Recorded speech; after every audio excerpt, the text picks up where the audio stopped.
Olá, seja muito bem-vindo ao canal. A gente está fazendo um curso aqui de paradigmas de programação. Estamos vendo o que é paradigma, já vimos uma comparação entre várias linguagens. A gente vai entrar um pouco na história dos paradigmas de programação. É muito legal, então seja muito bem-vindo ao canal. Vamos falar tudo. Aí, você que é novo, seja bem-vindo, clica no botão inscreva-se, esse botãozinho aqui vermelho que está embaixo, já está inscrito, sempre cheque seu sininho. Está marcado com 2 tracinhos em cima para você receber os novos vídeos. Deixa like no vídeo, compartilhe esse vídeo com o pessoal da sua empresa aí. Informação é assim, quanto mais pessoas trabalhando com você tiver mais informação, mais competitivo a sua empresa é e você é no mercado, tá? Então, se puder, compartilha que vale a pena, tá? Hoje, cada vez mais o software livre vem crescendo no mundo, tá? As coisas compartilhadas, tá? Que estão crescendo cada vez mais, tudo aplicativo de compartilhamento tá crescendo, então fique ligado, pensa nisso, tá? Então vamos lá, porque a gente veio fazer nesse vídeo comparação.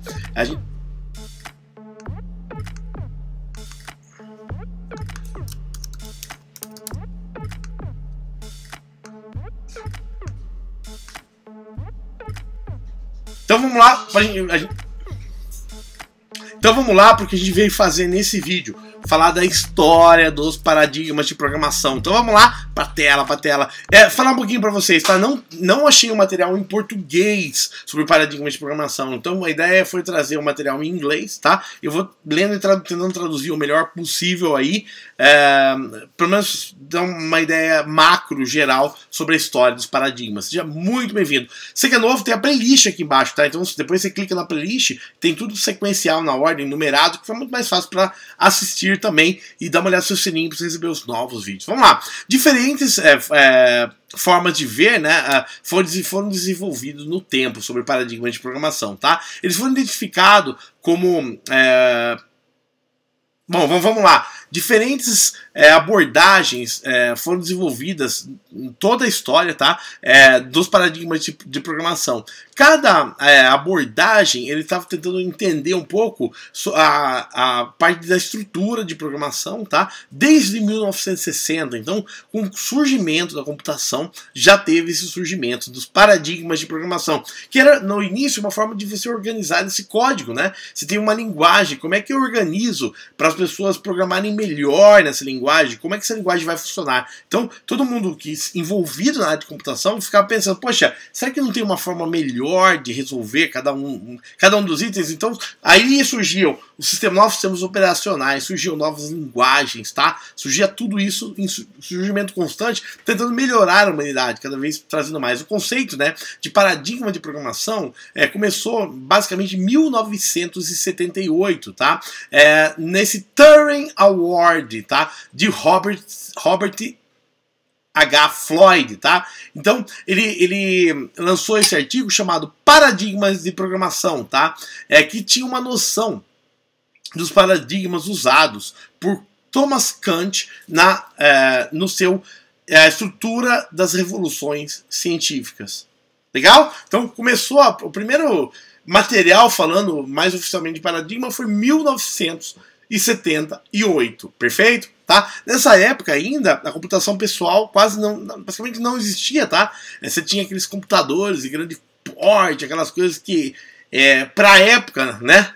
Ok? Época. Bom, vamos lá. Código de máquina, tá? Bom, a forma mais básica de programação é chamado código de máquina. O pessoal do Assembler aí, né? Gosta disso. Então, os paradigmas, esse paradigma é chamado código de máquina, machine code, tá? Que representa as instruções, tá? O conteúdo na memória do computador como uma sequência de números, tá? E na linguagem assembly, por exemplo, esses códigos são gerados, tá? Representando um mnemônico de endereçamento de memória, dando por símbolos. Esse alguma vez é chamado de primeira ou segunda geração de linguagens de programação. Então, pessoal mais velhinho aí, que programou em Assembler, eu vou mostrar para vocês, só para vocês terem uma ideia. Eu programei uma época em Assembler, tá? Assembler a gente usava para para trabalhar com C muitas vezes, fazendo, você ia acessar o monitor de vídeo, você fazia para ficar rápido em Assembler, né, e usando junto com C. Vamos falar um pouquinho só para vocês entenderem o que é Assembler, né? A linguagem Assembler, ou Assembly, né, é uma linguagem normalmente abreviada como ASM, é uma linguagem de baixo nível. Você vai ouvir muito isso, linguagem de baixo nível, tá? Que é muito forte a correspondência entre a arquitetura e a linguagem, tá? O que eu vou mostrar para vocês, que eu queria que me interessa basicamente aqui, é o exemplo de código em Assembly, tá? Depois a gente pode fazer um curso até de Assembly, mas basicamente você tem o seguinte, ó, você vai colocando instruções para a máquina mesmo, ó. Por exemplo, você tem o setor do disco 00, você fala assim, lê isso e movam, você tem os registradores de memória, tá? AX, AL, de baixo e alto nível, e você move esses bytes e instruções para esses registradores, tá? Você muda fisicamente alguma coisa, você dá assim, move AL1H, por exemplo, ele carrega, né? Ele carrega no registrador um valor. Move CL, outro registrador de memória. Um registrador, por exemplo, apaga a tela, outro escreve em disco. Então você vai tendo várias coisas. Eu quero mostrar um exemplozinho de código. Deixa eu ver se eu tenho mais em cima. Para vocês darem uma olhada. Aqui não, aqui já é mais avançado, tá? O Assembly é o começo do começo de paradigma. No caso aqui, na verdade, quase não tem muito paradigma, porque é muito objetivo. Ó. Por exemplo, você coloca assim, aqui, por exemplo, né? Você vai, aqui você coloca um comentário, comece numa linha e vai executando instruções a baixo nível. É uma linguagem quase não compreensível, né? Aqui é um comentário, na verdade, aqui que não é bem. Eu vou pegar mais uma referência. Assembler. Eu quero pegar um código mesmo em Assembler para vocês, que eu quero mostrar realmente um pouco, para vocês terem essa ideia de como faz alguma coisa em Assembler. É realmente baixo nível.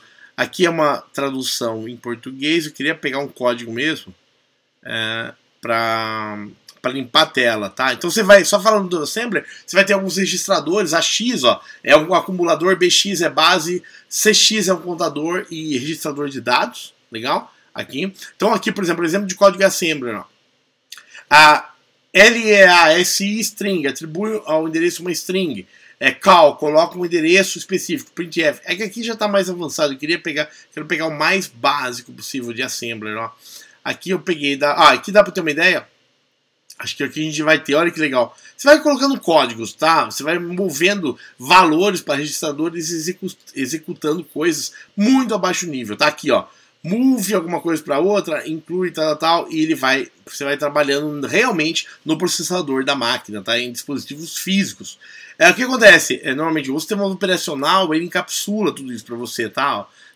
Acesso à memória direto, acesso ao disco direto. O próprio sistema operacional usa o Assembler e o C, né? Para fazer, ó, você vai colocar adicione um registrador e coisa assim, tá? Vou voltar para o que a gente veio fazer, né? Então, esse daqui é chamado código de máquina, o começo da primeira e segunda geração de linguagens, tá? Em 1960, a linguagem Assembler foi desenvolvida numa library chamada COP, tá? Que é mais sofisticada em condições chamando subrrotinas e coisas externas com reuso e isolamento significantes nas perspectivas. Read, write, get, put. O Assembly também foi feito para sistemas proprietários embarcados também com controle de o que a máquina faz. Então, o que acontece? Quando você trabalhava em Assembly, normalmente você pegava um IBM-PC, por exemplo, e você via no manual do IBM-PC quais eram os registradores daquela máquina, tá? Do processador. Então você trabalhava direto no processador, colocando, inserindo. Exemplo, quero limpar a tela, move alguma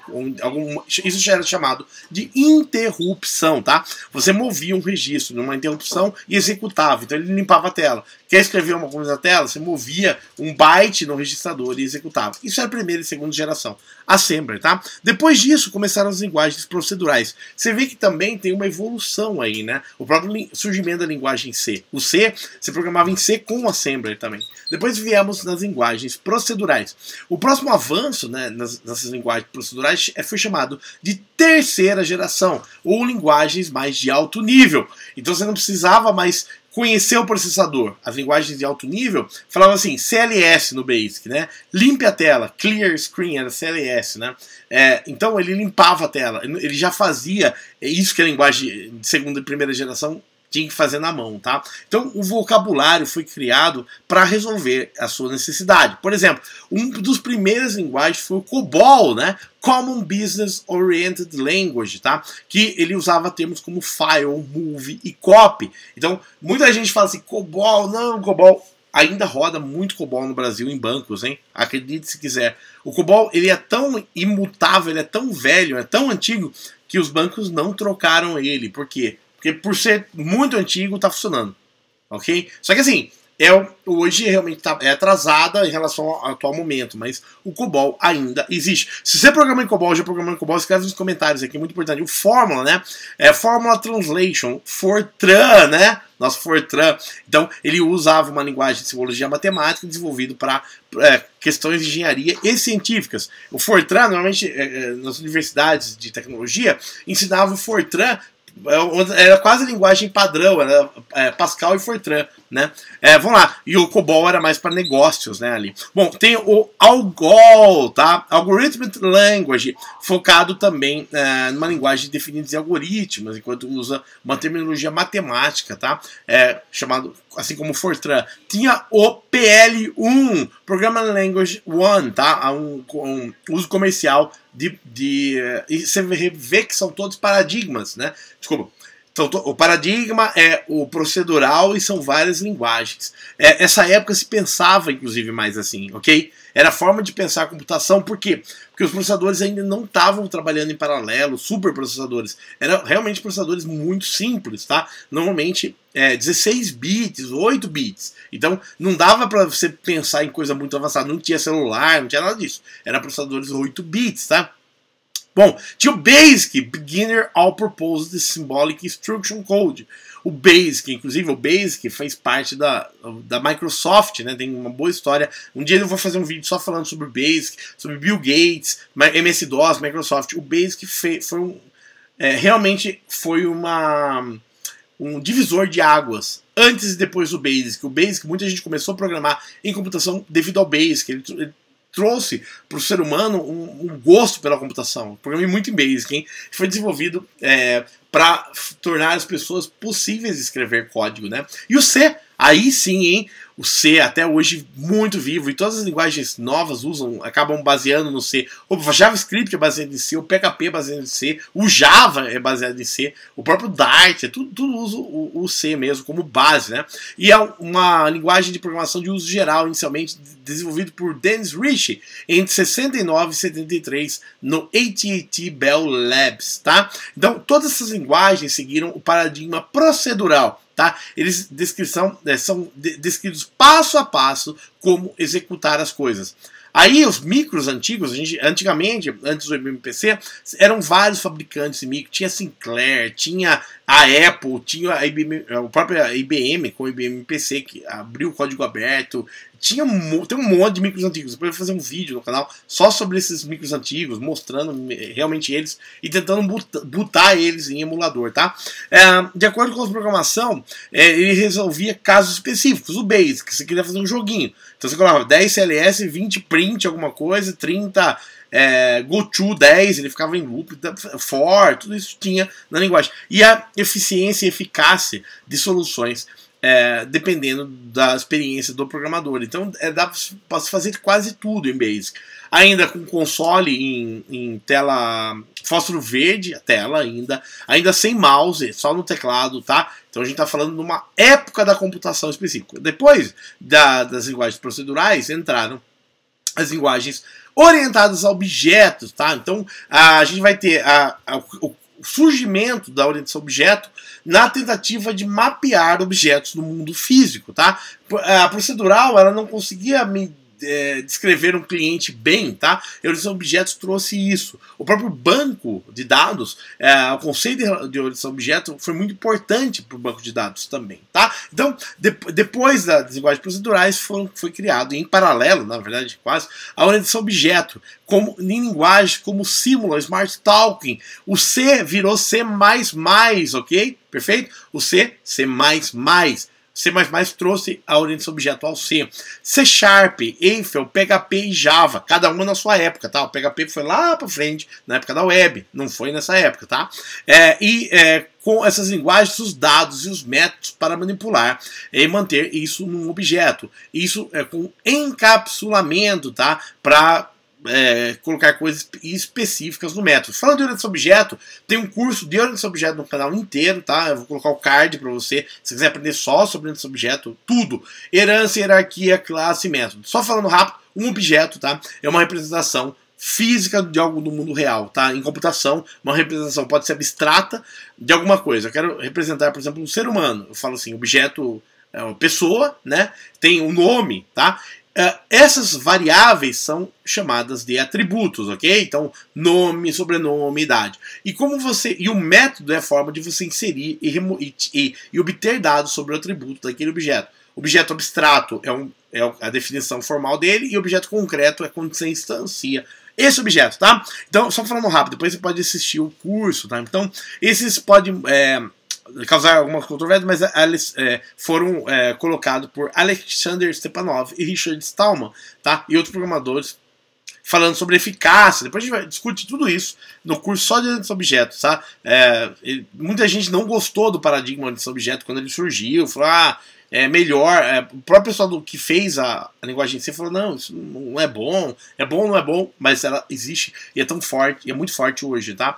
Então, esses orientação a objeto tinha métodos para associar os valores ali na classe, tá? E daí tem a extensão de classe, polimorfismo, herança, tem muita informação específica, tá? Porque essas linguagens orientadas a objeto, ou do paradigma, eles não são uma linguagem. É possível criar, né, uma linguagem orientada a objeto, porque é o conceito, tá? Então, foi criado o High Level Assembly, tá? É um exemplo de que suporta esse objeto. É um assembler com orientação a objeto, para ter uma ideia como pegou, né? Então, alguns outros paradigmas pra gente falar, tá?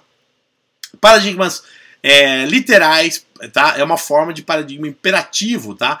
Da estrutura de dados como hipertexto, coisa assim. Também os paradigmas declarativos, que cada vez mais crescem no mundo, tá? Então, os paradigmas declarativos, a partir dali, foram desenvolvidos. Foi uma outra época e outra etapa. Por que o paradigma declarativo? Porque quando você, por exemplo, faz uma tela, isso web também, o mobile, você tem um dado no banco, por exemplo, um dado específico no banco. E esse dado foi alterado no banco. E antigamente, no paradigma imperativo, você tinha que a cada 1 segundo falar, tem esse dado tá ok? Mudou alguma coisa. Só que isso, na programação, acaba ficando gerando uma carga a mais na programação. Então, os paradigmas declarativos vieram para resolver isso, né? Você simplesmente amarra alguma coisa ao banco e quando mudar lá, ele mostra para você. Então, a forma de pensar mudou também. E essas linguagens declarativas, né, disseram que a dificuldade que você tem que resolver, na verdade você não vai falar qual é a dificuldade que você tem, mas sim, e você você vai falar assim, eu tenho essa dificuldade, não como solucionar. Você não vai precisar mais imperativamente saber como solucionar. O próprio paradigma vai solucionar para você, conceitualmente, tá? Então, essas estruturas foram explicadas da seguinte forma: dado um banco de dados com uma série de regras, né, o computador vai tentar achar a solução seguindo algumas propriedades disso, tá? Numa arquitetura declarativa, em arquitetura, as linguagens declarativas seguem a 4ª geração de linguagens, tá? SQL é uma família de linguagens lógicas de programação. Daí você vai ter a programação funcional. É uma subset da definição declarativa. Os programas usam as funções declarativas em blocos, tá? Em fórmulas para resolver isso. Você vai ter a programação simbólica, que é um paradigma também para manipular formas de alguns dados, e também a programação diferencial, que usa estruturas diferenciadas através de automações, tá? Bom, e algumas linguagens, como a gente já falou, então a gente só resumir, a gente falou desde a primeira geração, tá? Só pra gente resumir até aqui. Falamos da primeira geração, Assembler, primeira e segunda geração. Você falava direto com o processador, direto com a máquina, tá? Daí o Assembler foi uma forma de você facilitar essa conversa direto no hardware, tá? A segunda geração, a gente falou aí do COBOL, do Fortran, do C, do próprio Pascal também, que entraram na segunda geração, eram linguagens imperativas procedurais, não orientadas a objeto. Daí a gente falou de uma outra entrada da orientação a objeto, tá? E hoje a gente já está se falando de outros paradigmas, como isso ali era tudo imperativo, e agora a gente vai para uma segunda fase, que é o declarativo, com o surgimento de linguagens declarativas. Uma coisa importante dizer sobre isso, tá? O Flutter, o próprio Dart e Flutter, que é um SDK extremamente moderno, 2019 agora, ele usa declarativo, não imperativo, tá? Só para saber o caminho que está tudo andando. Os jogos, todos declarativos, poucos imperativos, tá? Porque o jogo tudo acontece ao mesmo tempo e você não tem que se preocupar com nada. Deixa o personagem andar sozinho. Legal? É mais ou menos isso que eu queria comentar. Bom, suporte a múltiplos paradigmas, tá? Então vamos lá. A maioria das linguagens, então, suportam múltiplos paradigmas, tá? Muitas aceita procedural, aceita orientação a objetos, depende do que você vai fazer, tá? Então, é isso que eu queria comentar neste vídeo específico com vocês. Próximo vídeo, a gente vai falando então um pouco da história dos paradigmas, tá? Sabendo nisso. Começou lá com a Assembler, depois entrou o C, o COBOL, tudo procedural, tudo imperativo. Depois veio a orientação a objeto imperativa ainda, orientação a objeto. Você pode trabalhar declarativo ou imperativo, mas ainda muito imperativo. Hoje o Java, tudo isso que usa para Android é extremamente imperativo, tá? O declarativo entrou como módulo disso, como tipo libraries, né, para você poder usar o declarativo. E cada vez mais estamos chegando nos paradigmas declarativos em alto uso, tá? Ditando aí nova época da TI, paradigmas declarativos cada vez mais. Então, qual a próxima etapa? A gente vai dar continuidade e começar já a entrar, falar um pouco da história, vamos entrar um pouco já paradigma por paradigma, vai ter bastante coisa legal, então fique ligado aí, não esquece, playlist aqui embaixo, dá uma olhada na sua playlist, você que é novo, seja bem-vindo, clica no botão inscreva-se, dá uma olhada no seu sininho, também tá marcado com 2 tracinhos em cima para você receber os novos vídeos do canal, tá? Meu nome é David Baltazar, seja muito bem-vindo, deixa like no vídeo e dá uma olhada, compartilha aí com o pessoal da sua empresa, o pessoal que conhece TI, informação quanto mais distribuída melhor, tá? Então, quanto mais pessoas sabendo junto com você, mais forte vai ficar seu time aí, tá? Até o próximo vídeo. O próximo vídeo já entra um pouquinho mais e começa a dar prosseguimento. Até mais, tchau.